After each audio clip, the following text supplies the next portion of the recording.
Trial ನೋಡ್ತಾರಲ್ಲ, rehearsal ಮಾಡ್ತಾರಲ್ಲ, ಆ ಥರ ಇಲ್ಲಿ ಕರೆಸಿದ್ರು. ಆ್ಯಕ್ಚುಲಿ ನಾನು ಗಂಗಣ್ಣ ಯೋಗರಾಜ್ ಭಟ್ ಸರ್ ಬಂದು ಲಾಸ್ಟ್ ಮಂತ್ ಇಲ್ಲಿ ಮಾಡಬೇಕಾಗಿತ್ತು ಒಂದು ಪ್ರೆಸ್ ಮೀಟ್ನ.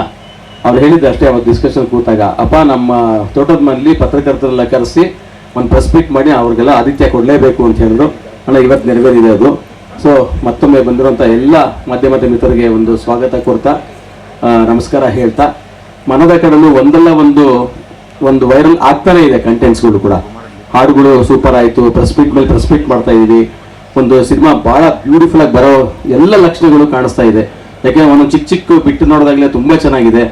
ಹರಿಕೃಷ್ಣ ಸರ್ ಸಂಗೀತ ಮಾತು ಕೇಳೋಂಗೆ ಇಲ್ಲ ಅದು, ಯಾಕೆಂದರೆ ಆಗಲೇ ಒಂದು ಹಿಟ್ಟು ಕೊಟ್ಬಿಡಿ ಆಲ್ರೆಡಿ ಅಲ್ವಾ. ಇವತ್ತು ರಿಲೀಸ್ ಆಗ್ತಿರೋದು ತುರ್ರಾ ಸಾಂಗ್, ಇವತ್ತು ನಾವು ಬಿಡುಗಡೆ ಮಾಡ್ತಾ ಇದ್ದೀವಿ. ಆ ವಿಚಾರಕ್ಕೋಸ್ಕರ ಇವತ್ತು ನಾವು ಪತ್ರಿಕಾಗೋಷ್ಠಿ ಕರೆದಿರೋದು. ಸೊ ಮತ್ತೊಮ್ಮೆ ಎಲ್ಲರಿಗೂ ಸ್ವಾಗತ ಕೊಡ್ತಾ ಯೋಗರಾಜ್ ಭಟ್ ಸಾರ್ನ ವೇದಿಕೆ ಮೇಲೆ ಕರೆದು ಇನ್ನು ಉಳಿದಿದ್ದು ಹೇಳಬೇಕು ಅಂತ ಕೇಳ್ಕೊಳ್ತೀನಿ. Director sir. ಆಮೇಲೆ ನಮ್ಮ ಕೃಷ್ಣಪ್ಪಣ್ಣ ಅವರು ತೀವ್ರವಾಗಿ ದೇವರು ದಿಂಡ್ರು ಇತ್ಯಾದಿಗಳನ್ನ ನಂಬೋರಲ್ಲ, ಮನುಷ್ಯರನ್ನ ನಂಬೋರು. ನಾನು ಸ್ವಲ್ಪ ಅದೇ ದಿಕ್ಕಲ್ಲೇ ಇರೋನು. ದೇವರಿಗೆ ಯಾರ್ಯಾರಿಗೆ ನಂಬಿಕೆ ಇದೆ ಅವರೆಲ್ಲ ಕೈ ಮುಗಿಬೇಕಾದ್ರೆ ನಮ್ಗೆ ಯಾಕೆ ಬೇಕಪ್ಪ ನಿಷ್ಠುರ ಅಂತ ಪಕ್ಕದಲ್ಲಿ ಇಟ್ಕೊಂಡು ಕೈ ಮುಗಿಯೋಂಥ ಪೈಕಿ ನಾವು. ಇಲ್ಲೇ ಒಂದು ಪೂಜೆ ಆಗಿದ್ದು. ಇದು ಕೃಷ್ಣಪ್ಪಣ್ಣ ರೈತರಾಗಿದ್ದು ಅವರ ರೈತಾಪಿ ಮೋಹಕ್ಕೆ ಹುಟ್ಕೊಂಡಿರೋ ಜಾಗ. ಇಲ್ಲಿ ಪಕ್ಕದಲ್ಲಿ ತೋಟ ಇದೆ. ಮೊನ್ನೆ ಕೂಡ ಫೋನ್ ಮಾಡಕ್ಕೆ ಹೇಳ್ತಾ ಇದ್ರು ಕೃಷ್ಣಪ್ಪಣ್ಣ, ಕೊಯ್ಲು ನಡೀತಾ ಇದೆ ನಮ್ಮ ಜಾಗದಲ್ಲಿ ಮಾಡಿ ಅಂತ. ಅವತ್ತಿಂದ ಪೋಸ್ಟ್ಪೋನ್ ಆಗ್ತಾನೆ ಬಂದು ಇವತ್ತು ಎಲ್ಲರೂ ಬಿಡುವು ಮಾಡ್ಕೊಂಡು ಬಂದಿದ್ದೀರಿ. ಬಂದಂತಹ ಪ್ರತಿಯೊಬ್ಬರಿಗೂ ತಂಡದ ಪರವಾಗಿ ನನ್ನ ದೀರ್ಘದಂಡ ನಮಸ್ಕಾರ ಮತ್ತೆ ಥ್ಯಾಂಕ್ ಯು. ಅದ್ಭುತ ಜಾಗಕ್ಕೆ ಬಂದಿದ್ದೀರಿ. ಇಲ್ಲೇ ಶುರುವಾದ ಚಿತ್ರ, ಇಲ್ಲೇನೆ ಕೊನೆ ಘಳಿಗೆಯಲ್ಲಿ ಕೆಲವು ಶಾರ್ಟ್ಗಳಿತ್ತು ಬೆಳಗ್ಗೆಯಿಂದ, ಅದನ್ನೆಲ್ಲ ತೆಗೆದು ಇವತ್ತು ವಿದ್ಯುಕ್ತವಾಗಿ ಅಫಿಷಿಯಲಿ ನಾವು ಕುಂಬಳಕಾಯಿ ಹೊಡೆದಿದ್ದೀವಿ. ಮತ್ತೆ 5:04 ಸರಿಯಾಗಿ ಇನ್ನೊಂದು ಹಾಡು, ಚಿತ್ರದ 2ನೇ ಹಾಡು ಬಿಡುಗಡೆ ಆಗಿದೆ. ಮೊದಲನೇ ಹಾಡಿಗೂ ಕೂಡ ಸಕಲರು ಬಂದಿದ್ರಿ. ತಮ್ಮ ಹಾರೈಕೆಯಿಂದ ಅದು ತುಂಬ ಚೆನ್ನಾಗಿ ಜನಮಾನಸದಲ್ಲಿ ಬೆರೆತು ಪ್ರತಿಯೊಬ್ಬರು ಬಾಯಿಲೂ ಬರೋ ಥರ ಆಗಿದೆ. ಈ ಹಾಡಿನ ವಿಶೇಷ ಏನಪ್ಪ ಅಂದರೆ, ಇದಕ್ಕೆ ಆಬ್ಸರ್ಡಿಟಿ ಅಂದರೆ ಅನರ್ಥನ ಟ್ರೈ ಮಾಡಿದ್ದೀವಿ ನಾನು ಮತ್ತು ಹರಿಕೃಷ್ಣ. ಅರ್ಥಕ್ಕೆ ಒಂದು ಲೆವೆಲಿಗೆ ನಮ್ಮ ಕಾಂಬೋ ವರ್ಕ್ ಆದರೆ, ಅರ್ಥ ಇಲ್ಲದೆ ಇರೋದಕ್ಕೂ ಒಂದು ರೇಂಜಿಗೆ ವರ್ಕ್ ಆಗಿದೆ. ನಾವು ಮೋಸ್ಟ್ಲಿ ಅದಕ್ಕೆ ಜಾಸ್ತಿ ವರ್ಕ್ ಆಗಿದ್ದೀವಿ, ನಾವು ಗೊತ್ತಿಲ್ಲ. ಅರ್ಥಕ್ಕಿರೋ ಪವರ್ಗಿಂತ ಜಾಸ್ತಿ ಅನರ್ಥಕ್ಕಿರುತ್ತೆ. ಅಂದರೆ ನಾವು ಸುಮ್ಮನೆ ಇದ್ದುಬಿಟ್ರೆ, ಏನೋ ಮಾತಾಡದೆ ಸುಮ್ಮನೆ ಇದ್ಬಿಟ್ರೆ ಸುಮಾರು ವಿಷಯಗಳು ಬಗೆಹರಿಯುತ್ತಂತೆ. ಬಟ್ ನಾವು ಮಾತಾಡಿ ಕೆಟ್ಬಿಡ್ತೀವಿ. The problem with the words is each word has a meaning ಅಂತ ಒಂದು ಸೇವಿಂಗ್ ಇದೆ. ನನಗೆ ಮೊದಲಿಂದ ಅಬ್ಸರ್ಡಿಟಿ ತುಂಬ ಇಷ್ಟ. ಈ ತಲೆ ಕೆಟ್ಟ ಭಟ್ಟ ಬುಡ ದರ್ಶನ್ ಸರ್ ಸಿನಿಮಾಗೆ ಹರಿಕೃಷ್ಣ ಅವ್ರ ಕಂಪೋಸಿಷನ್ ಮತ್ತು ನಾನು ಬರೆದದ್ದು. ತುಂಬ ಜನ ಕೇಳಿದ್ರು, ಅದಕ್ಕೆ ಲಿರಿಕ್ಸಿಗೆ ಪೇಮೆಂಟ್ ಬೇರೆ ತೊಗೊಂಡ್ರೆ ನೀವು ಅಂತ. ಸೊ ಆ ಥರದ ಇನ್ನೊಂದು ಪ್ರಯತ್ನ. ಇದು ಸುಮಾರು ಅಚ್ಚಕನ್ನಡ ಪದಗಳಿದ್ದಾವೆ, ಸುಮಾರು ಅನರ್ಥಗಳು ಇದ್ದಾವೆ. ಒಂದು ಸೌಂಡ್ ಅಂದರೆ ಒಂದು ಕೇಳಿಸ್ಕೊಳ್ಳೋದಕ್ಕೆ ಒಂದು ಆಹ್ಲಾದ, ಒಂದು ಆನಂದ, ಒಂದು ಸೌಂದರ್ಯ ಅಂತಿರುತ್ತೆ ಪ್ರತಿಯೊಂದು ಸಂಗೀತಕ್ಕೂ. ಕಣ್ಣಿಗೇನೋ ಕಾಣುತ್ತೆ. ಆ ಥರದ ಒಂದು ಹಾಡುಗಾರಿಕೆ ಹರಿಕೃಷ್ಣ ಮತ್ತು ಸಂಜಿತ್ ಹೆಗಡೆ ಅವರು ಮತ್ತು ಇನ್ನೊಬ್ಬ ಫೀಮೇಲ್ ಗಾಯಕಿ, ಅವ್ರ ಹೆಸರು ಮರೆತು ಕ್ಷಮಿಸಿ, ಪ್ರಾರ್ಥನಾ ಅವರು, 3 ಜನ ಸೇರಿ ಪ್ರಯತ್ನ ಪಟ್ಟಿದ್ದಾರೆ. ನನಗೆ ಹರಿ ವೈಯಕ್ತಿಕವಾಗಿ ತುಂಬ ಇಷ್ಟದ ಗಾಯಕರು. ಅವರ ಗಾಯನ ಮತ್ತು ಸಂಜಿತ್ ಹೆಗಡೆ ತುಂಬ ಇಷ್ಟದ ಗಾಯಕ, ಅವ್ರ ಗಾಯನ, ಹುಡುಗಿಯ ಗಾಯನ ಎಲ್ಲವೂ ಸೇರಿಕೊಂಡು ಇದನ್ನು ನಾವು ತುಂಬಾ ಕೇಳ್ತಾ ಇದ್ವಿ. ಇದನ್ನೇ ಮೇನ್ ಸಾಂಗ್ ಆಗಿ ಮಾಡಬೇಕು ಅಂತ ಮೊದಲಿಂದ ಅಂದ್ಕೊಂಡು, ಚಿತ್ರ ಶುರುವಾದಾಗ ಮೊದಲಿಗೆ ಹುಟ್ಟಿದ ಹಾಡಿದು. ಒಂಥರ ಮುದ್ದಿನ ಹಾಡು ಅನ್ನೋ ಥರ ಬಯಸಿ ಆದಂಥ ಮಕ್ಕಳ ಮೇಲೆ ನಮಗೆ ಮುದ್ದು ಜಾಸ್ತಿ ಇರುತ್ತಲ್ಲ, ಆ ಥರದ ಹಾಡು. ಈ ಹಾಡು ಹೆಂಗೆ ಹುಟ್ಟಿತು, ಏನಾಯಿತು, ಇದನ್ನು ಎಷ್ಟು ಆನಂದಪಟ್ಟು ಹಾಡಿದ್ದಾರೆ ನಮ್ಮ ಗಾಯಕರಾದಂಥ ಕಂಪೋಸರ್ ಆದಂಥ ಹರಿಕೃಷ್ಣ ಅವರು. ಅದನ್ನು ನಮ್ಮೊಂದಿಗೆ ಹಂಚ್ಕೋಬೇಕು, ಮಾಧ್ಯಮ ಜೊತೆಗೆ ಹಂಚ್ಕೋಬೇಕು ಅಂತ ಅವ್ರನ್ನ ವೇದಿಕೆ ಹೇಳ್ತೀನಿ. ಶ್ರೀಯುತ ಹರಿ ಅವರು ವೇದಿಕೆಗೆ ಬರಬೇಕು. ಯಾಕಂದರೆ ಲಿರಿಕ್ಸ್ ಶೀಟ್ ನೋಡ್ಬೇಕಾದ್ರೆ ಬಾಯಿಗೆ ಹಾಡು ಬರ್ತಾ ಇರಲಿಲ್ಲ. ಸೊ ತುಂಬ ರೀಟೇಕ್ಗಳ ಜೊತೆಗೆ ನನ್ನ ಯಾರು ಸ್ಟುಡಿಯೋಲಿ ಅಷ್ಟೊತ್ತು ಹಾಡಿದ್ದು ನೋಡಿದ್ದಿಲ್ಲ ಯಾರು. ಸರಿ, ಇನ್ನು ಬೇರೆ ಸಿಂಗರು ಇನ್ನೂ ಕಷ್ಟ ಜಾಸ್ತಿ ಆಗ್ಬೋದೇನೋ ಅಂತ ನನ್ನ ಸಾಂಗ್ನೇ ಭಟ್ ಸರ್ ಉಳಿಸ್ಕೊಂಡಿದ್ದಾರೆ. ಮತ್ತು ಕೃಷ್ಣಪ್ಪ ಸರು ಹೇಳೋರು, ವಾಯ್ಸ್ ಚೆನ್ನಾಗಿದೆ ಅಂತ. ನನಗೆ ಅಲ್ಲೇ ಭಯ ಆಗುತ್ತೆ, ನನ್ನ ವಾಯ್ಸ್ ಚೆನ್ನಾಗಿದೆ ಅಂತ ಯಾರಾದರೂ ಹೇಳಿದ್ರೆ ಭಯ ಆಗುತ್ತೆ ನನಗೆ. ಈ ಪ್ರಯತ್ನ ಅನ್ನೋದು ಅಂದರೆ ಈ ಥರ ನಾವು ಹಾಡು ಮಾಡಿದ್ದೀವಿ, ಕಂಪೋಸ್ ಮಾಡಿದ್ದೀವಿ ಅನ್ನೋದಕ್ಕಿಂತನೂ ಕನ್ನಡ ಇಷ್ಟು ಚೆನ್ನಾಗಿ ಬರೆಯಬಲ್ಲ ಒಬ್ಬ ಸಾಹಿತಿ ಈ ಥರ ಒಂದು ಸಾಹಿತ್ಯ ಕೂಡ ಬರೆದು ಅದು ಜನರನ್ನ ಮೆಚ್ಚಿಸುವಂಥ ಒಂದು ಕೆಲಸ ಆಗೋದು ತುಂಬ ದೊಡ್ಡ ಕೆಲಸ. ಅದು ತುಂಬ ದೊಡ್ಡ ಎಕ್ಸ್ಪೆರಿಮೆಂಟ್. ಅದು ಭಟ್ ಸರ್ ಮುಂಚೆಯಿಂದಲೂ ಮಾಡ್ಕೊಂಬಂದವ್ರೆ. ಸಿನಿಮಾಲ್ಲೂ ಒಂದು ಪಾತ್ರ, ಇಡೀ ಪಾತ್ರ ನಮಗೆ ಗೊತ್ತಿಲ್ಲದಿರೋ ಒಂದು ಭಾಷೆನೇ ಮಾತಾಡುತ್ತೆ. ಸೊ ಆ ಥರ ಎಕ್ಸ್ಪೆರಿಮೆಂಟ್ಗಳು ಕನ್ನಡ ಅಷ್ಟು ಪ್ರೀತಿಸೋರು, ಕನ್ನಡ ಅಷ್ಟು ಗೊತ್ತಿರೋರು ಮಾಡೋದು ಅನ್ನೋದು ತುಂಬ ವಿರಳ. ಸೊ ಆ ಎಕ್ಸ್ಪೆರಿಮೆಂಟ್ ಇರೋವರೆಗೂ ಈ ಥರ ಹಾಡುಗಳು, ಈ ಥರ ಪ್ರಯತ್ನಗಳೆಲ್ಲ ಉಳ್ಕೊಂಡಿರುತ್ತೆ ಅಂತ ಹೇಳ್ತೀನಿ. ಸೊ ಇದ್ರ ಜೊತೆಗೆ ನನ್ನ ಜೊತೆಗೆ ಹಾಡಿರೋ ಸಂಜಿತ್ ಇರ್ಬೋದು, ಮತ್ತು ನಮ್ಮ ಕನ್ನಡದ ಪ್ರತಿಭೆ ಪ್ರಾರ್ಥನಾ ಅವರು ಇರ್ಬೋದು, ತುಂಬ ಖುಷಿಯಿಂದ ಹಾಡಿರೋಂಥ ಹಾಡು, ಆ ಸಾಹಿತ್ಯ. ಯಾಕಂದರೆ ತುಂಬ ಸ್ಮೈಲ್ ಬೇಕಾಗಿತ್ತು ಅದನ್ನು ಹಾಡಬೇಕಾದ್ರೆ. ಬಟ್ ಮೀನಿಂಗ್ ಅಂತ ತಗೊಂಡ್ರೆ ಏನೂ ಮೀನಿಂಗ್ ಇರೋದಿಲ್ಲ. ಇದು ಆ ಮೀನಿಂಗು ಅನ್ನೋದನ್ನು ಹುಡುಕದೆ ಅದು ಸ್ಮೈಲ್ ಹಾಕ್ಕೊಂಡು ಹಾಡಿದಂಥ ಎಲ್ಲ ಗಾಯಕರಿಗೂ, ಮತ್ತು ಇಷ್ಟು ನಾವಿವಾಗ ಏನು ಹೇಳ್ಬೇಕಿದು ಅದ್ಭುತವಾಗಿ ಬರೆದಿದ್ದಾರ ಅಂತ ಹೇಳ್ಬೇಕಂದ್ರೆ ಕನ್ಫ್ಯೂಸ್ ಆಗುತ್ತೆ. ಬಟ್ ಈ ಥರ ಕೂಡ ಒಂದು ಸಾಂಗ್ ಮಾಡ್ಬೋದು ಅನ್ನೋ ಧೈರ್ಯ ಮಾಡುವಂಥ ಭಟ್ ಸರ್ಗೆ ನಾನು ಯಾವತ್ತಿಗೂ ಅಭಿನಂದನೆ ಸಲ್ಲಿಸ್ತೀನಿ. ಯಾಕಂದರೆ ಈ ಥರ ಎಕ್ಸ್ಪರಿಮೆಂಟ್ಗಳು ಜಾಸ್ತಿ ಆಗಬೇಕು, ಆಗಲೇ ಹೊಸದೇನೋ ಒಂದು ಪ್ರಯತ್ನ ಬರುತ್ತೆ. ಸೊ ಸಿನಿಮಾಲು ಈ ಸಾಂಗು ತುಂಬ ಒಳ್ಳೆಯ ಸನ್ನಿವೇಶದಲ್ಲಿ ಬರುತ್ತೆ, ತುಂಬ ಚೆನ್ನಾಗಿ ಶೂಟ್ ಮಾಡಿದ್ದಾರೆ. ಸೊ ಈ ಸಾಂಗು ಗೆಲ್ಲುತ್ತೆ ಅನ್ನೋ ಭರವಸೆ ಇದೆ. Thank you. ಇದಕ್ಕೆ ಇನ್ನೊಂದು ಸ್ವಲ್ಪ ಸೇರಿಸಿ ಇದೇನ ಮಿಕ್ಸಿಗೆ ಹಾಕಿ ಮಸಾಲೆ ಹಾಕಿ ಕೊಡಿ ಅಂತ ತುಂಬ ಆಸೆ ಬಿದ್ದು ಒತ್ತಾಯ ಬಿದ್ದು ಕೇಳಿದ್ದು ಗೆಳೆಯ ಗಂಗಣ್ಣ ಮತ್ತೆ ಶಿವಕುಮಾರ್. ನಾನು ಹರಿ ಇದಕ್ಕೆ ಒಂದು 2 ಎಕ್ಸ್ಟ್ರಾ ಹಾಡುಗಳನ್ನ ಮಾಡಿ ಇಟ್ಕೊಂಡಿದ್ವಿ. ನಮ್ಮ ಜರ್ನಿ ಶುರು ಆಗ್ಬಿಟ್ಟಿತ್ತು ಈ ಸಿಚುವೇಶನ್ಗೆ ಬೇರೆದೇನೋ ಮಾಡೋದು ಅಂತ. ಸೊ ಗಂಗಣ್ಣ ಇದನ್ನ ಗಾಡೀಲಿ ಕೇಳಿ ಕೃಷ್ಣಪ್ಪಣ್ಣ ಅವ್ರಿಗೆ ಕೇಳಿಸಿ, ಕೃಷ್ಣಪ್ಪಣ್ಣ ತುಂಬ ಡಿಗ್ನಿಟಿ ಜೊತೆಗೆ ಕೇಳೋದು ಹಾಡುಗಳನ್ನು, ಸುಮ್ಮನೆ ಕೇಳಲ್ಲ ಅವರು. ಹಿಂದೆ ಒಂದ್ಸತಿ ನಾನು ಸಿಕ್ಕಿದಾಗ ಅದು ಏನಾಗೋದು ತಲೆ ಕೆಟ್ಟ ಭಟ್ಟ ಎಬಡ ತಬಡ ಅಂತೆಲ್ಲ ಬರ್ಕೊಂಡಿದ್ವಿ ಅಂತ ಅಂದಿದ್ರು ನನಗೆ. ಆಮೇಲೆ ಅವರು ಗಂಗಣ್ಣ ಒಂದ್ಸತಿ ಅದೊಂಥರ ಈ ಎಲ್ಲ ಕೇಳೋರಿಗೆ ಕಿವಿಲಿ ಕೂತ್ಕೊಂಡ್ಬಿಡ್ತದೆ ನೋಡು, ಅದನ್ನೇ ಟ್ರೈ ಮಾಡು ಅಂತಂದ್ರು. ಆ ಗೆಳೆತನದ ಒತ್ತಾಯಕ್ಕೆ ನನಗೂ ಆಮೇಲೆ ನನಗೆ ತುಂಬ ಇಷ್ಟ ಆಗೋಕ್ಕೆ ಶುರು ಆಯ್ತು ಎಕ್ಸ್ಪೆರಿಮೆಂಟು. ಗಂಗಣ್ಣ ಅವರು ಇದಕ್ಕೆ ಬಂದು ಮಾತಾಡೋದು. ನನಗಂತೂ ಅರ್ಥ ಆಗಿಲ್ಲ, ಭಟ್ರು ಹೇಳಿದ್ರು ಈ ಲಿರಿಕ್ ಅಂತೂ ನನಗೆ ಇವತ್ತೂ ಅರ್ಥ ಆಗಿಲ್ಲ, ಆದ್ರೂ ಕೇಳಕ್ ಚೆನ್ನಾಗಿದೆ ಅಂತೇಳಿ ಚೆನ್ನಾಗಿದೆ ಅಂತ. ಈ ಸಂಘಕ್ಕೂ ಕೂಡ ತಾವೆಲ್ಲರೂ ಪ್ರೋತ್ಸಾಹ ಕೊಟ್ಟು ಸಹಕರಿಸಬೇಕು ಅಂತ ಕೇಳ್ಕೊತೀವಿ. ನಮಸ್ತೆ. ಸಿನಿಮಾ ಮಾಡ್ತಿರ್ಬೇಕಾದ್ರೆ ರಘುರಂಗಣ್ಣ ಮಾತಾಡ್ತಿದ್ದನ್ನ ಇದು ಯಾವ ಭಾಷೆನೇ ಅಂತ ಕೇಳಿದ್ದುಂಟು. ಇದನ್ನು ಸಂಗೀತ ರೂಪಕ್ಕೂ ಅಳವಡಿಸ್ಕೊಳ್ತಾರೆ ಭಟ್ರು ಅನ್ನೋದು ನನಗೆ ಗೊತ್ತಿರಲಿಲ್ಲ. ಇದು ಯಾರ ಕೃಪೆಯೋ ಎಲ್ಲಿಂದ ಬಂದಿದೆಯೋ ನನಗೆ ಗೊತ್ತಿಲ್ಲ. ಇನ್ನು ಕನ್ನಡದ ಪ್ರೇಕ್ಷಕರು ಇದನ್ನು ನೋಡಿ ಹೊಸ ಅರ್ಥವನ್ನು ಈ ಅನರ್ಥದಲ್ಲಿ ಹುಟ್ಟಾಕ್ತಾರೆ ಅನ್ನೋ ನಂಬಿಕೆ ನನಗಿದೆ. ಶುಭವಾಗಲಿ. ಕ್ವೆಶನ್, ಹಾರಿಬಲ್ 24 ಅಂದರೆ ಏನು ಸರ್? ಬಿಕಾಸ್ 24 ಅಂದರೆ ಒಂದು ಏಜ್ ಆಗುತ್ತೆ, ಒಂದು ಇಯರ್ ಆಗುತ್ತೆ. 2024 ತುಂಬ ಚೆನ್ನಾಗಿತ್ತು, ಬಿಕಾಸ್ ಮನದ ಕಡಲು ಸ್ಟಾರ್ಟ್ ಆಗಿದ್ದು. ಯಾಕಂದರೆ ಆ ಸಾಂಗಲ್ಲಿ 24 ಹಾರಿಬಲ್ 24 ಅನ್ನೋದ್ಬಿಟ್ಟು ಬೇರೆ ಏನೂ ಅರ್ಥ ಆಗಿಲ್ಲ ನನಗೆ.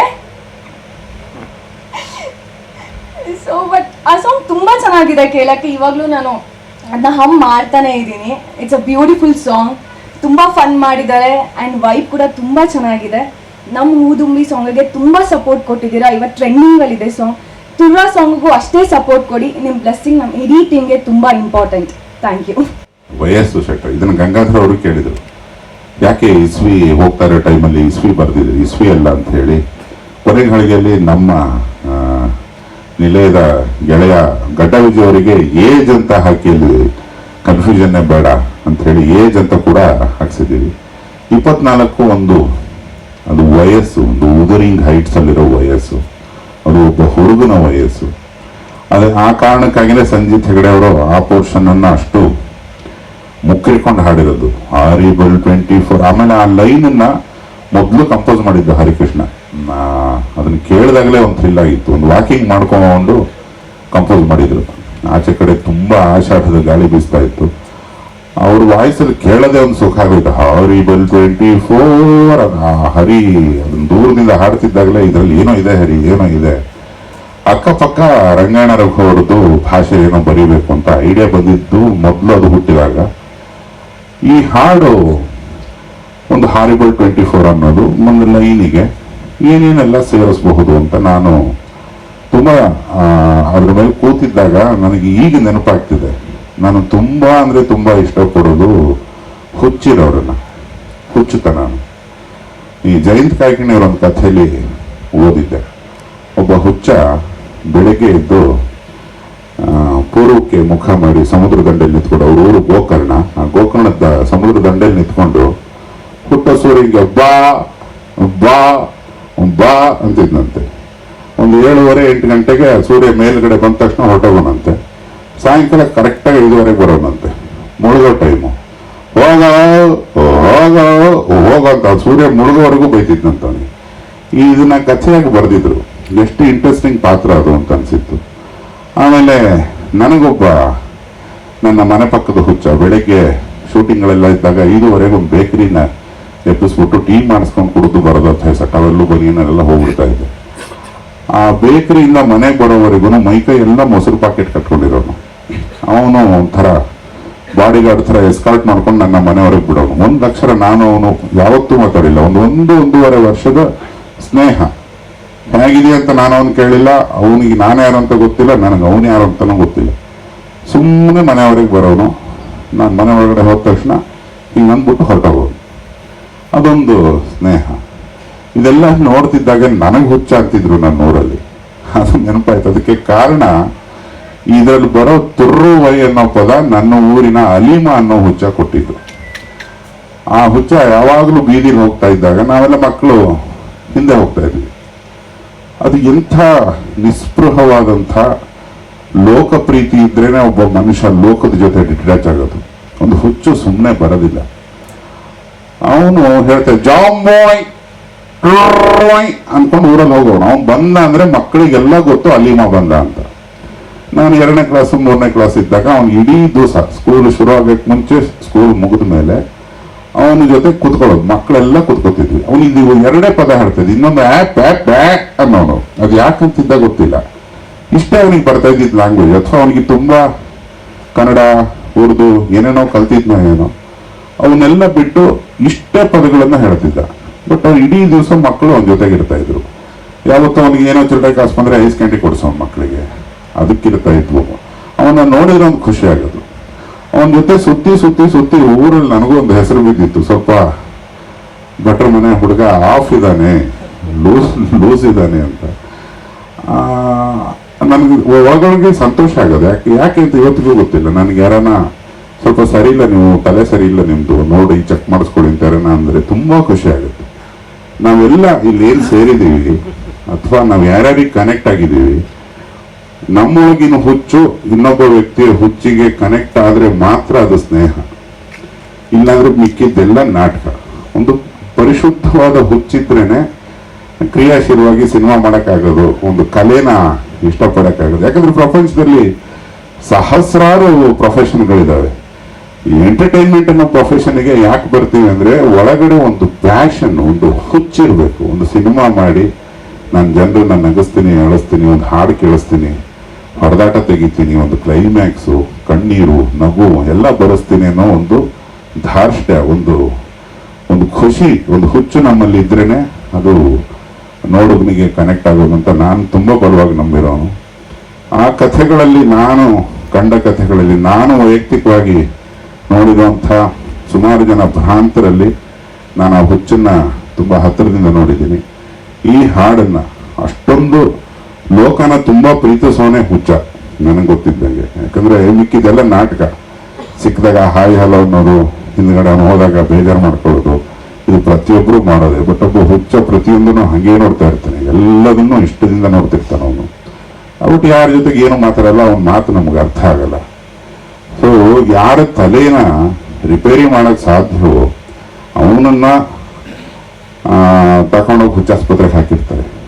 ಯಾರು ಪ್ರಪಂಚ ತುಂಬ ಪ್ರೀತಿಸ್ತಿರ್ತಾರೋ ಅವ್ರು ಹೊರಗಡೆನೆ ಇರ್ತಾರೆ ಅನ್ನೋ ಥರದ್ದೊಂದು ಗಾದೆ ಕೇಳಿದ್ದೆ. ಆ ಒಂದು ಪ್ರತಿಯೊಬ್ಬ ಭ್ರಾಂತ ವ್ಯಕ್ತಿಗೆ, ಪ್ರತಿಯೊಬ್ಬನಲ್ಲಿ ಇರೋ ಹುಚ್ಚಿಗೆ ಈ ಹಾಡನ್ನ ಅರ್ಪಿಸೋದಕ್ಕೆ ಇಷ್ಟಪಡ್ತೇನೆ.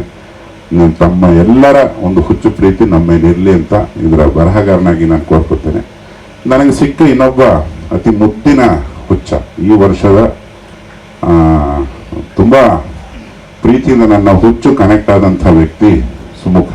ವ್ಯಕ್ತಿ ಅನ್ನೋಕ್ಕಾಗಲ್ಲ, ಅವನ ಹುಡುಗ ಅಂತ ಇದರಲ್ಲಿ ಕುಣಿದಿದ್ದಾನೆ. ಹಾರಿಬಲ್ 24 ಅವನ ಮುಖ ನೋಡಿದ ತಕ್ಷಣ ಹುಟ್ಟಿದಂತಹ ಸಾಲು.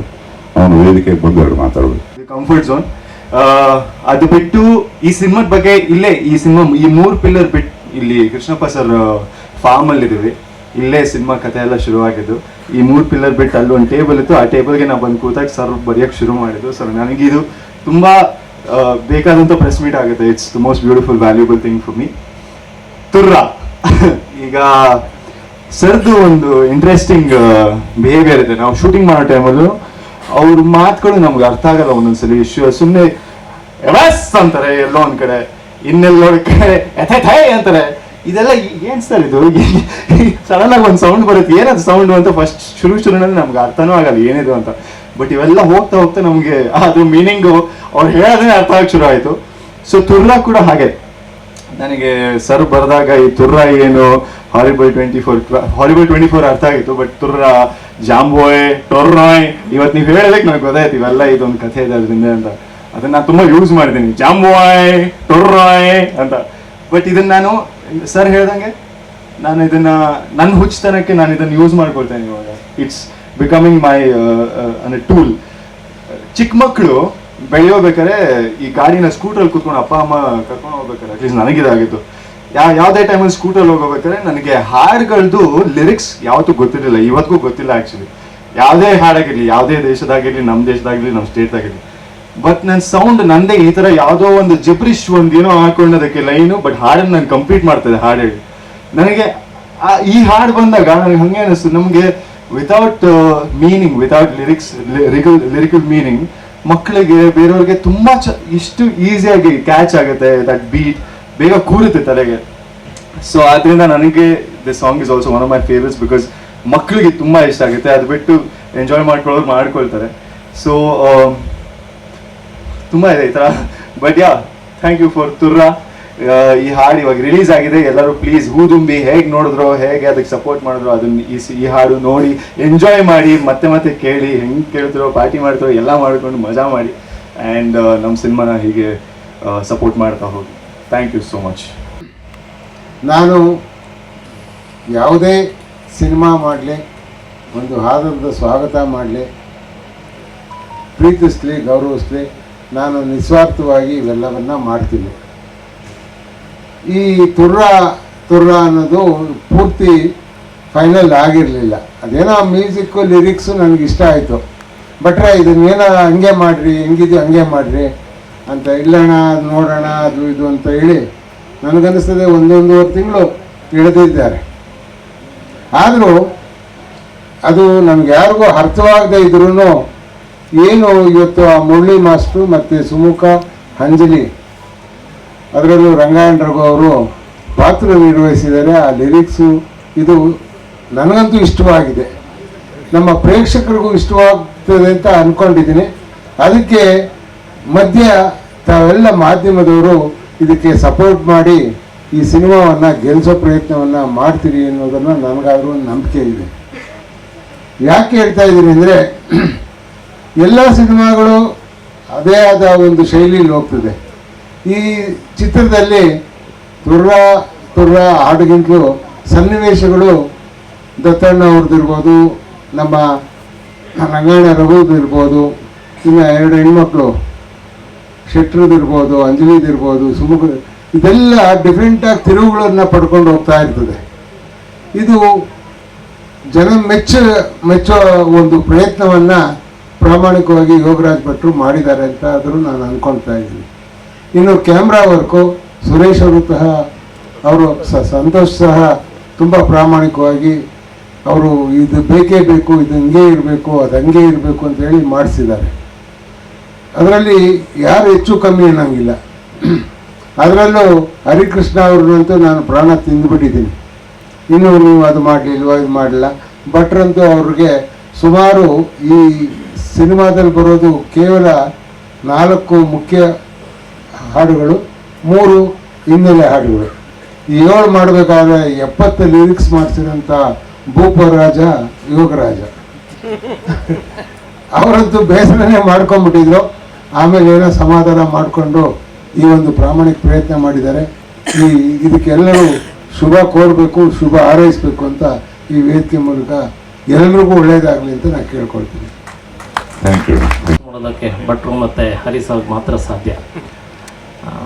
ಒಂದಷ್ಟು ಅಂದರೆ ಈ ಹಾಡು ಸರ್ ಹೇಳೋದಂಗೆ ಎಷ್ಟು ಅಬ್ಸರ್ಡ್ ಆಗಿದೆಯೋ ಅದೇ ಥರ ನಾವು ಈವನ್ ಕ್ಯಾಮ್ರಾದಲ್ಲಿ ಒಂದಷ್ಟು ಮೂಮೆಂಟ್ಗಳು ಕೂಡ ಒಂದ್ಸಲ ಅಬ್ಸರ್ಡ್ ಆಗಿ ಟ್ರೈ ಮಾಡಿದ್ದೀವಿ. ಹಾಡನ್ನು ಯಾರು ಅರ್ಥ ಮಾಡ್ಕೊಳಕ್ಕೆ ಹೋಗ್ಬೇಡಿ, ಯಾಕಂದರೆ ಹಾಡನ್ನು ಅರ್ಥ ಮಾಡ್ಕೊಳ್ಳೋ ಪ್ರಯತ್ನ ಮಾಡಿಬಿಟ್ರೆ ಅದನ್ನು ಎಂಜಾಯ್ ಮಾಡೋದು ಮಿಸ್ ಮಾಡ್ಕೊತೀರ. ಬಟ್ ಹಾಡಿನ ಸೌಂಡ್ ಕೇಳ್ಕೊಂಡೆ ಅದನ್ನು ಎಂಜಾಯ್ ಮಾಡಿ ಸಿನಿಮಾಕ್ಕೆ ಪ್ರೋತ್ಸಾಹಿಸಿ ಅಂತ ಕೇಳ್ಕೊತಾ ಇದ್ದೀನಿ. ನಮಸ್ಕಾರ. ಈ ಥರ ಇದಮ್ಮ ಹಿಂಗೆ ಆಡಬೇಕು, ಬೇಕಾದ್ರೆ 40 ಪ್ಲೇ. ಸರ್ ಏನದು ಹಿಂಗೆ ಹೇಳ್ಬೇಕು ಇದನ್ನ ತುರ್ರಾಗಿಲ್ಲ ಅಂತ ಅವ್ರು ಬರೋರು ಇದೇನು ಗೊತ್ತಾ ಹಿಂಗೆ ಹೇಳ್ಬೇಕು ಅಂತ ಬರೋರು ಅಲ್ಲಿ ಬಂದ್ಬಿಟ್ಟು ಅವ್ರಿಗೂ ಗೊತ್ತಾಗ ಇದು ಹೆಂಗೆ ಹೇಳ್ಬೇಕು ಸರ್, ಇದು ಹೆಂಗೆ ಹೇಳ್ಬೇಕು ಇವಾಗ ಸರ್ ಅಂತ ಅವ್ರು ಹಿಂದೆ ಹೇಳ್ಕೊಂಡು ನಗ್ತಾ ಇರ್ತಾರೆ. ನಾನು ಇನ್ನೊಂದು ಹೇಳ್ಕೊಡ್ತೀನಿ ಬರ್ರಿ ಇಲ್ಲಿ ಅಂತ ಹೇಳ್ಬಿಟ್ಟು ಇದು ಹಂಗೆ ಆಗಿರೋದು ಹಾಡು. So hats off to Anjali and ನನಗೆ ಅಟ್ಲೀಸ್ಟ್ ಸಂಜೆದ್ ಹಾಡಿದಾನೆ ಹಾಲಿವುಡ್ 24 ಪಾರ್ಟ್. ಮಿಕ್ಕಿದೆಲ್ಲ ಜಿಬ್ರಿಷ್ ಆಗಿರೋದ್ರಿಂದ ಅವರಿಬ್ರು ಸ್ವಲ್ಪ ಜಾಸ್ತಿನೇ ಕಷ್ಟಪಟ್ಟಿದ್ದಾರೆ. ಎಂಜಾಯ್ ಮಾಡಿದ್ದಾರೆ of course. But yeah, this is Yogiraj Bhat set. ಅದೊಂದು ಲೈನ್ ಮಾತ್ರ ಆಗಿದೆ, ಅದು ಕನ್ನಡ ಕಲಬೆರಕೆ ಬಾಡಬೇಡಿ ಸ್ವಾಮಿ ಅಂತ. ಬಟ್ ನೀವು ತುಂಬಾ ಬೇರೆ ತರ ನೋಡಿದ್ರೆ ಹಲವಾರು ಹಳಗನ್ನಡದ ಪದಗಳು, ಆಮೇಲೆ ತುಂಬಾ ಪ್ರಾಚೀನವಾದಂತಹ ದೇವನಾಗರಿ ಸಂಸ್ಕೃತದ ಸಣ್ಣ ಸಣ್ಣ ಯಾವ್ದಾದ್ರು ಅಕ್ಷರಗಳೆಲ್ಲ ಇದಾವೆ ಅದರಲ್ಲಿ. ತುಂಬಾ ನಾನು ಈ ಜಬ್ಬಾರ್ ಅನ್ನೋನು ಮಾಡಿರೋದು ನನ್ನ ಫಾರ್ಮೆಟ್ ಅಲ್ಲ, ಅಥವಾ ಈ ತರ ಯಾರ್ಯಾರು ಬರೀತಾರೆ ಅವ್ರದ್ದು ಯಾರದು ಅಲ್ಲ. ಇದು ಜಬ್ಬಾರ್ ಅಂತ ಒಬ್ಬ ಆಫ್ಘನ್ ಕವಿ ಅಥವಾ ಬರಹಗಾರ. ಅವನು ಆಫ್ಘಾನಿಸ್ತಾನದ ಪದಗಳು, ಪರ್ಷಿಯನ್ನು, ರಷ್ಯನ್ನು ಮತ್ತು ಯುರೋಪಿಯನ್ ಹಳೆ ಭಾಷೆಗಳಿಂದ ಕೆಲವು ಪದಗಳನ್ನ ಡೊಂಕ ಮಾಡಿ ಅವನದೊಂದು ಭಾಷೆ ಮಾಡ್ಕೊಂಡ. ಅದಕ್ಕೆ ಅರ್ಥ ಇರಲಿಲ್ಲ. ಅಂದ್ರೆ ಈಗ ನೀವು ಏನಾದ್ರು ಜಗಳ ಆಡ್ಬೇಕಂದ್ರೆ ಪ್ರತಿಯೊಂದು ಪದಕ್ಕೂ ನಿರ್ದಿಷ್ಟ ಅರ್ಥ ಇರುತ್ತೆ. ಏನೋ ಒಂದು ಕೆಟ್ಟ ಪದ ಹೇಳಿದ್ರೆ ನಿಮಗೂ ಸಿಟ್ಟು ಬಂದು ನೀವು ಒಂದು ಕೆಟ್ಟ ಪದ ವಾಪಸ್ ಹೇಳ್ಬೋದು. ಅರ್ಥಹೀನ ಪದಗಳ ಜಗಳ ಆಡಕ್ ಹೋದಾಗ 2 ನಿಮಿಷಕ್ಕೆ ನಾವೇ ನಕ್ಬಿಡ್ತೀವಿ. ಇದನ್ನ ಕ್ರಾಂತಿ ಟೈಮಲ್ಲಿ ಮಾಡಿದ್ನಂತ, ಯುರೋಪಿಯನ್ ಕ್ರಾಂತಿ, ರಷ್ಯನ್ ಕ್ರಾಂತಿ ಟೈಮಲ್ಲಿ ಆ ಜಬ್ಬಾರ್ ಅನ್ನೋನು ಕಂಡಿಡ್ಕೊಂಡಿದ್ದು. ಇನ್ನೊಬ್ಬ ಇದ್ದ ಡೇನಿಯಲ್ ಖಾರ್ಮ್ಸ್ ಅಂತ, ಆತ ಕೂಡ ಹಾಗೆ ಒಂದು ಮನೆ ಮುಂದೆ ಹಲವಾರು ಯಂತ್ರಗಳದ್ದು, ಸೈಕಲ್, ಕಡ್ಡಿ, ಮೆಷಿನ್ನು, ಚಕ್ರಗಳು ಇದನ್ನೆಲ್ಲ ಇಟ್ಕೊಂಡು ಒಂದಕ್ಕೊಂದು ವೆಲ್ಡ್ ಮಾಡಿ ಮನೆ ಮುಂದೆ ಇಟ್ಟಿದ್ನಂತೆ. ಯಾರನ್ನ ಹೋಗೋ ಬರೋರು ಕೇಳ್ತಿದ್ರಂತ, ಏನ್ ಮೆಷಿನ್ ಇದು? ಏನು ಮಾಡಲ್ಲ ಅದು. ಮತ್ತೆ ಯಾಕೆ ಮಾಡಿದ್ಯಾ ಇದನ್ನ? ನಾನು ಸುಮ್ಮನೆ ನನ್ನ ಖುಷಿಗೆ ಮಾಡಿಟ್ಟಿದ್ದೀನಿ. ದೊಡ್ಡ ಮೆಷಿನ್, ಎಲ್ಲ ಚಕ್ರಗಳನ್ನ ಜೋಡಿಸಿ ಏನೋ ಮಾಡಿದ್ನಂತೆ. ಅದಕ್ಕೆ ಬೆಲ್ಟ್ ಇಲ್ಲ, ಅದಕ್ಕೊಂದು ಎಂಜಿನ್ ಇಲ್ಲ. ಮತ್ತೆ ಏನಕ್ಕೆ ಮಾಡದೆ ಇದ್ನ? ನನ್ನ ಖುಷಿ ನಾನು ಮಾಡಿದ್ದೀನಿ. ಅವನು ಅರೆಸ್ಟ್ ಆಯ್ತಂತೆ. ಅದೇ ತರ ಜಬ್ಬಾರ್ ಅನ್ನೋ ಒಂದು ಅರೆಸ್ಟ್ ಸುಮಾರು ಸತಿ ಆಗಿದೆ ಅಂತ ಕೇಳಿದ್ದೀನಿ. ಈ ತುಂಬಾ ವಿಪ್ಲವದ ಟೈಮ್, ತುಂಬಾ ಕ್ರಾಂತಿಯ ಟೈಮ್ಗಳಲ್ಲಿ, ಅಥವಾ ತುಂಬಾ ಬೋರ್ಡಮ್ಮು ಅದೇ ಬರ್ತಿದೆ ಅನ್ನೋ ಟೈಮಲ್ಲಿ ಅಬ್ಸರ್ಡಿಟಿ ಅಂದ್ರೆ ಅನರ್ಥಕ್ಕೊಂದು ವಿಶೇಷ ಅರ್ಥ ಬರುತ್ತೆ. ಅದರಲ್ಲಿ ಒಂದು ಲೈನ್ ನಾನು ಉಲ್ಟಾ ಮಾಡಿ ಬರೆದಿದ್ದನ್ನ ನೋಡಿದಿರಿ. ನಿಮ್ ಬುದ್ಧಿವಂತಿಕೆಗೆ ಥ್ಯಾಂಕ್ ಯು ಸರ್. ನಿಮಗೆ ಉತ್ತರನ ನೀವೇ ಕೊಟ್ರೆ ನಾನು ಏನೇ ಹೇಳಿ. ಅಲ್ಲ, ಹೇಗೆ ಸಾಧ್ಯ ಅಂದ್ರೆ ಲಿರಿಕ್ ಅರ್ಥ ಆಗಲ್ಲ ಅಂತಾರೆ ಕೆಲವರು, ಬಟ್ ಆದ್ರೂ ಕೂಡ ಸಕ್ಸಸ್ ಆಗ್ತೀರಾ? ಅಂದ್ರೆ ತುಂಬಾ ಹೆದರಿಕೆ ಆಗುತ್ತೆ ಒಳಗೊಳಗೆ. ಈಗ ನಾನು ಹರಿ ಇದನ್ನ ತುಂಬಾ ಸತಿ ಚರ್ಚೆ ಮಾಡಿದ್ದೀವಿ. ಮೊದಲಿಗೆ ಇದೇ ಸಂತೋಷು ಮತ್ತೆ ನಮ್ಮ ಸಹಾಯಕ ನಿರ್ದೇಶಕರು ನಮ್ಮ ಟೀಮಲ್ಲಿನೇ ರಂಗಾಯಣ ರಘುವರಿಗೆ ಇದರಲ್ಲೊಂದು ಬೇರೆ ಕನ್ನಡ ಥರ ಕೇಳಿಸೋಂಥ ಒಂದಿಷ್ಟು ಸ್ಪೆಷಲ್ ಎಕ್ಸ್ಪೆರಿಮೆಂಟ್ ಮಾಡಿದಾಗ, ಇದು ಬೇಕಾ ನಿಮ್ದು ರಂಗಾಯಣ ರಘುವರು ಮಾಡಿರೋ ಸಿನಿಮಾಗಳಲ್ಲೆಲ್ಲ ತುಂಬಾ ವಿಚಿತ್ರವಾಗಿ ಮಜವಾಗಿ ಇರೋಂಥ ಅಚ್ಚಕನ್ನಡನೇ ಇದೆ, ಇದು ಯಾವ್ದು ಅರ್ಥ ಆಗಲ್ಲ, ನೋಡಿ ಅದನ್ನ ಇನ್ನೊಂದ್ಸತಿ ಪ್ರಯತ್ನ ಪಟ್ಟು ರೀರೈಟ್ ಮಾಡಿ ಅಂದಾಗ ನಮಗೆ ಇದು ಮಾಡು ಅಂದ್ರೆ ಅದು ಮಾಡಕ್ ಬರಲ್ಲ. ಸಿಟ್ಟು ಬರುತ್ತೆ, ಅಥವಾ ಅಹಂಕಾರಕ್ಕೆ ತಗೋತೀವಿ. ಇಲ್ಲ, ನಾನು ಕನ್ವಿನ್ಸ್ ಮಾಡ್ತೀನಿ. ಯಾಕಂದ್ರೆ ಮುಂಚಿನ ಸಿನಿಮಾಗಳಲ್ಲಿ ಎಲ್ಲ ಅರ್ಥ ಆಗಂಗ್ ಬರ್ದ್ಬಿಟ್ಟಿರ್ತೀವಲ್ಲ, ಹೊಸ್ತೇನೋ ಅಂತ ಅನ್ಸಲ್ಲ ಅಂತ ಅನಿಸ್ತಿರುತ್ತೆ. ರಂಗಣ್ಣ ರಘು ಅವರಿಗೆ ಒಂದು ಅರ್ಧ ದಿವಸ ಸಿಕ್ಕು ಈ ಥರದೊಂದು ಹಲ್ಕ ಪ್ರಯತ್ನ ಮಾಡ್ತಿದೀವಿ ಏನಂತೀರಿ ಅಂದಾಗ ಅವರು ಅಚ್ಚಿಗೆ ಬಹಳ ಕರೆಕ್ಟ್ ಆಗಿದೆ ಅಂಥೇಳಿ ತುರ್ರ ಅಂಥೇಳಿ 2-3 ಸತಿ ಅಂದು ತೋರಿಸಿದ್ರು. ಒಂದು ಓಟ್ ಸಿಕ್ತು. ಓಕೆ ನಟರೇ ಮಾಡ್ತೀನಿ ಅನ್ಬೇಕಾದ್ರೆ ಇವರಿಗೆ ಮಾತಾಡೋದು ಕೇಳಬಾರ್ದು ಅಂಥೇಳಿ ಶುರು ಹಚ್ಕೊಂಡೆ. ಆ ನಂತರ ಗಂಗಣ್ಣ, ನಮ್ಮ ಆರ್ಟ್ ಡೈರೆಕ್ಟರ್ ಶಿವಕುಮಾರ್ ಮತ್ತೆ ಕೃಷ್ಣಪ್ಪಣ್ಣ, ನಂತರ ಸಂತೋಷ್, ಇವ್ರಿಗೆ ತುಂಬಾ ಇಷ್ಟ. ಶೆಟ್ಟರಿಗೆ ಅವ್ರದ್ದೇ ಸಪ್ರೇಟ್ ಹಾಡಿದೆ, ಹೂವು ದುಂಬಿಯ ಕಥೆ. ಬಟ್ ಅವತ್ತು ಕಾರಲ್ಲಿ ಹಾಡನ್ನ ಕೇಳ್ತಾ ಇದು ತುಂಬಾ ಚೆನ್ನಾಗಿದೆ ಸರ್ ಇದು ಅಂತ ಅಂದ್ಬಿಟ್ರು. ಹೀಗೆ ಚಿಕ್ಕದಾಗಿ ಓಟ್ ಬೀಳ್ತಾ ಹೋದಾಗ ಧೈರ್ಯ ಬರುತ್ತೆ. ಅಂದ್ರೆ ಯಾವುದೇ ಪ್ರಯತ್ನ ಅಳುಕಲ್ಲೇ ಶುರು ಆಗೋದು. ನಮ್ಗೆ ಹೆದರಿಕೆ ಇಲ್ಲ ಅಂದ್ರೆ, ಕೇಳುಗನ ಹೆದರಿಕೆ ಅಥವಾ ನೋಡುಗನ ಹೆದರಿಕೆ ಇಲ್ಲ ಅಂದ್ರೆ ಏನೂ ಹುಟ್ಟಲ್ಲ ನಮ್ಗೆ. ಹಾಗೆ ಒಂದು ಸ್ವಲ್ಪ ಕೆರೆದು ಮುಂದೆ ಮಾಡ್ಕೊಂಡಾಗ ಅದು ವಾಸಿ ಮಾಡಕ್ಕೆ ಜನ ಸಿಗ್ತಾರೆ ಅಂತ ಇದುವರೆಗೂ ಹೆಂಗ ನಡ್ಕೊಂಡ್ ಬಂದಿದೆ ಚಕ್ರಿ ಬಂಡಿ. ಪ್ರಶ್ನೆ ಕೇಳಿದ್ದಕ್ಕೆ ಧನ್ಯವಾದ. ಈ ಅಕ್ಕಿ ವನಜ ಅಕ್ಕಿ, ಗಿರಿಜ ಅಕ್ಕಿ, ಈ ತರ ಅಕ್ಕಿ ವನಜಾಕ್ಷಿ ಅಂತ ಅನ್ಕೊಳ್ಳಿ. ಅದು ವನಜಾಕ್ಷಿ, ಜಲಜಾಕ್ಷಿ ಅಂತ ಅದು ರಂಗಾಯಣ ರಘು ಅವರ 5 ಹೆಣ್ಮಕ್ಳು, 5 ಜನ ಹೆಣ್ಮಕ್ಳಿಗೆ ತಂದೆ ಅವರು. ನೀವು ಫಿಲ್ಮ್ ನೋಡಿದಾಗ ಆ ಪಾತ್ರಗಳು ಅದ್ರಲ್ಲಿ ಕುಳಿದಿದ್ದಾರೆ ಕೂಡ ಅವರು. 5 ಜನ ಹೆಣ್ಮಕ್ಳ ಹೆಸರುಗಳು. ಸರ್ ಟೈಟಲ್ ಸಾಂಗ್ ಅಲ್ಲಿ ತುರ್ರ ಅನ್ನೋದೊಂದು ಪರ್ಟಿಕ್ಯುಲರ್ ಬಂದಾಗ ಒಂದು ಸ್ಟೆಪ್ ಹುಕ್ ಸ್ಟೆಪ್ ಬರುತ್ತೆ ಸರ್. ಅದರಲ್ಲಿ ಆ ಸ್ಟೆಪ್ ಹಿಂದೆಗಡೆ ನಿಮ್ಮ ಏನಾದರೂ ಕೊರಿಯೋಗ್ರಫಿ ಇದೆಯಾ ಪರ್ಟಿಕ್ಯುಲರ್ ಆ ಸ್ಟೆಪ್? ಇಲ್ಲ, ಅದೆಲ್ಲ ಮುರಳಿ ಮಾಸ್ಟರ್ ಕಲ್ಪನೆ. ನಾನು ನೃತ್ಯ ಪಟುನೂ ಅಲ್ಲ, ನಮ್ಗೆ ಯಾರನ್ನ ಕುಣಿದ್ರೆ ನೋಡಿ ಆನಂದ ಪಡೋಕೆ ಬರ್ತದೆ ಬಿಟ್ರೆ ಆ ಥರದ ಕಲ್ಪನೆಗಳೆಲ್ಲ ಹುಟ್ಟಿಸೋಷ್ಟು ಕ್ರಿಯಾಶೀಲ ವ್ಯಕ್ತಿ ನಾನಲ್ಲ. ಬಿಟ್ರೆ ಬೋಳಚುಳುಗಳ ಅಂತು college ವಾಡಲಿಕ್ಕೆ ರುಚಿಪುದಿಲ್ಲ na strendritko močatane kanatodi lumulotno to bolada to na medicina. Palakachu kokalachu manakala. Atode to maisho atololo chokanamanata atanathuru to chokanamadamika. College pisilas. Okay. ಒಂದು ಫೀಲಿಂಗ್ ಅದು. ಕನ್ನಡದ ಹಚ್ಚ ಹಸಿರಾಗಿ ಯಾವತ್ತಿಗೂ ಜನ ಮುದ್ದು ಮಾಡೋ ಸಿನಿಮಾನ ಕೊಟ್ಟಿದ್ದೀವಿ. ಅದು ನಮ್ಮ ಯಾರದ್ದು ಸಿನಿಮಾ ಅಲ್ಲ, ಅದು ಜನರ ಸಿನಿಮಾ, ಜನರೇ ಡಿಸೈಡ್ ಮಾಡಿದ ಸಿನಿಮಾ. ನಾವು ಕಾರಣೀಭೂತರಾದ್ವಿ. ಹಾಗಾಗಿ ಹೋಗಿ ನಮಗೆ 18 ವರ್ಷ ಕಳೆದಿದೆ ಅಂತ ಅನ್ಸೋದು ಇಲ್ಲ. ಟೈಟ್ಲಿ ಓದಿದಾಗ ಅಷ್ಟೇ ಅನ್ಸುತ್ತೆ 18 ವರ್ಷ ಆಗಿದೆ ಆ ಸಿನಿಮಾಗೆ ಅಂತ. ಎಲ್ಲ ಮರ್ತೋಗ್ಬಿಟ್ಟಿದ್ದೀರಾ ಬಿಟ್ರೆ ಜಗ್ಗಿ ನೀವು ಹರಿಯವ್ರ ದನಿಲಿ ಕೇಳಬೇಕು. ನನಗೆ ಅದು ತುಂಬಾ ಆಸೆ. ಸಾಯಂಕಾಲ ಟೈಮ್ ಹಾರಿಬಲ್ 24 ಅಂತ ಅವ್ರು ಹೇಳ್ತಾರೆ. ಇವಾಗ ಇನ್ನು ಒಳಗಡೆನೂ ಏನೋ ಹುಟ್ಟುತ್ತೆ, ನೋಡ್ತಾ ಇರ್ಬೇಕು. ಹರಿ 2 ಅದು ಹಾರಿಬಲ್ 24 ಮಾತ್ರ. ಟೈಟ್ಲ್ ಐತಲ್ಲಪ್ಪ ಆಗ್ಲಾಕ